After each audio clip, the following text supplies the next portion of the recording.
What's up? Welcome back. I'm John Stark from MacTheMovieGuy.com, your favorite blind film critic, and today we're gonna do preparation for the next life. Let's strap in and get ready because it's time to prepare for the the next life.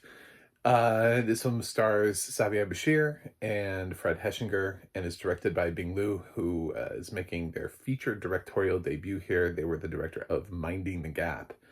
Amazon MGM is behind this, and it does have audio description. This is a film that kind of flew by me under the radar until it landed on video on demand, and I was like, what is this film? How did I miss this? I think it's been missed by a lot of people. It's actually quite good. Uh, uh, it just got some at least a few Gotham nominations.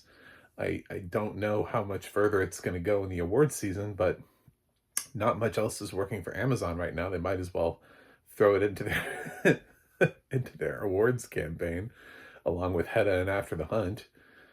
Couldn't hurt. Might get something somewhere in the awards season.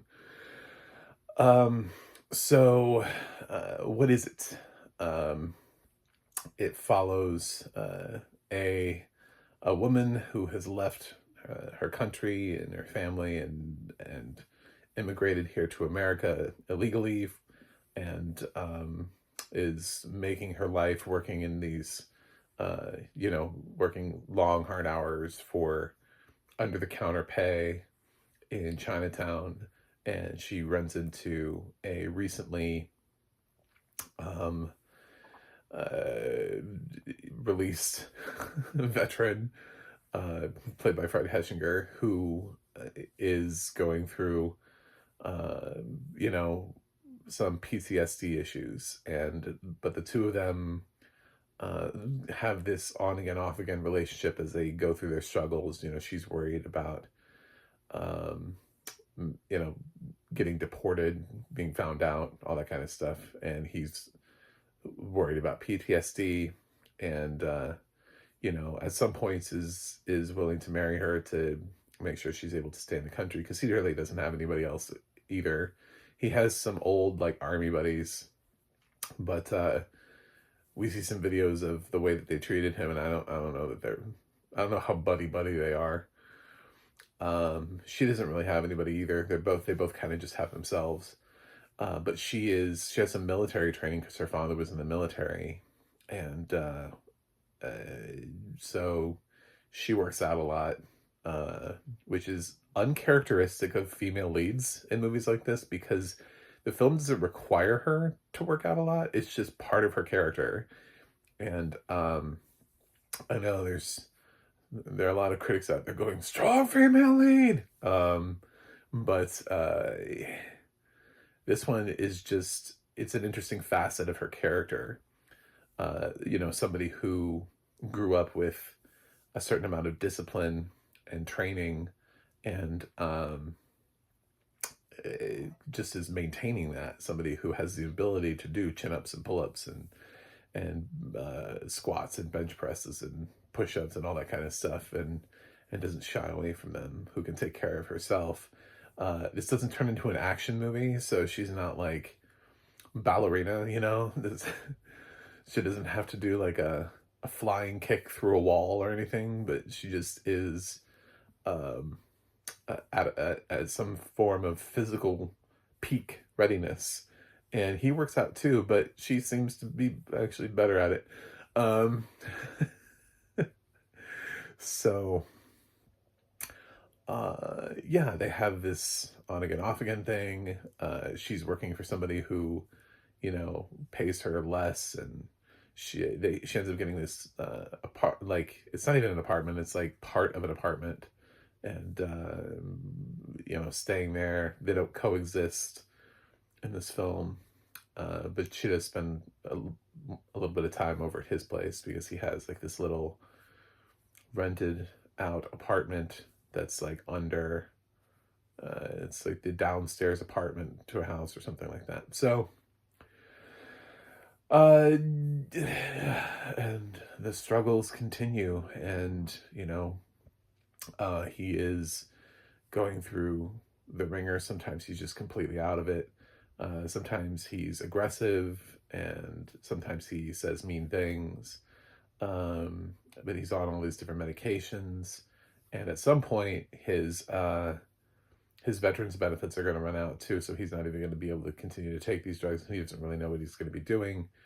She does things like she tries some Western medicine on him, but that doesn't really seem to work for the PTSD. So he just kind of remains in this world of treatment, so needing treatment anyway. And meanwhile, she does have a little brush with ICE, and goes through an immigration court in a way that does not reflect like sensationalism based around the ICE of today. Like, this film was obviously shot before stormtroopers, so it's not it's not that kind of ICE. This is like the, I don't know, slightly more hopeful ICE. She's in she's in the detention center. She has a blanket on her bed in addition, and I was like, wow, blanket, huh? I keep reading about facilities where they, there's like a toilet in the middle of the room and there are like 40 of them. So I felt like her facility was from somebody who had seen pictures of a much nicer facility in some movie and went for that. But yeah, so that works out for her. But by the end of the movie, she's off exploring her religion and seeing how that factors into her questions, because she still has questions about her father, because her father was taken from her when she was young.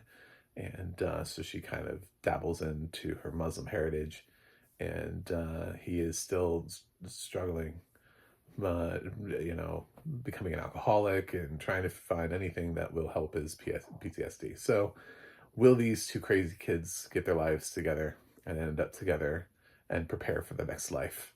That's the journey that you're on in this movie. So is she going to get deported? Is his PTSD going to get fixed, get better? What's up with these crazy kids? I like this movie. I liked it a lot. I think it's one of the better movies this year. One of the best movies of the year, actually. It's a quiet drama, and it stars two people that don't normally get you excited about going to a film. Doesn't mean it's not good. I'm like, where are the past lives people at? Like, where are the people who, because at the time, like, Greta Lee was not a huge star, at Past Lives, but people were like, oh my God, Past Lives. And so seeing these two kind of have this battle, it can be frustrating to see somebody continue to go back, but the film really does isolate them quite well in making sure that you never see them really have friends, like substantial friends. They may have a nice conversation or pleasant conversation with another human being, but there isn't anybody that they really turn to on a regular basis. They don't have family that looks out for them. They're really left to their own vices, which means they're left to their own self. And that's how they help each other through whatever. I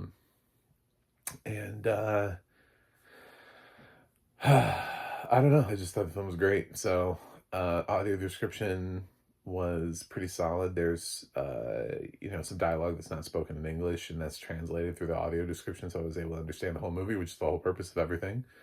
But I think,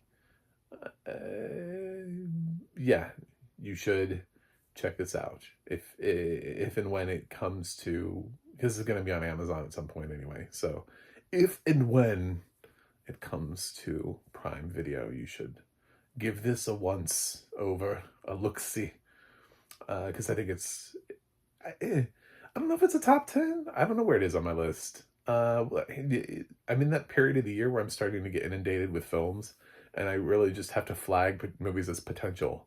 So I'm going to say this is a potential top 25, maybe top 10, but potential somewhere on my list at the end of the year. So, I was really engaged by this. I liked it a lot.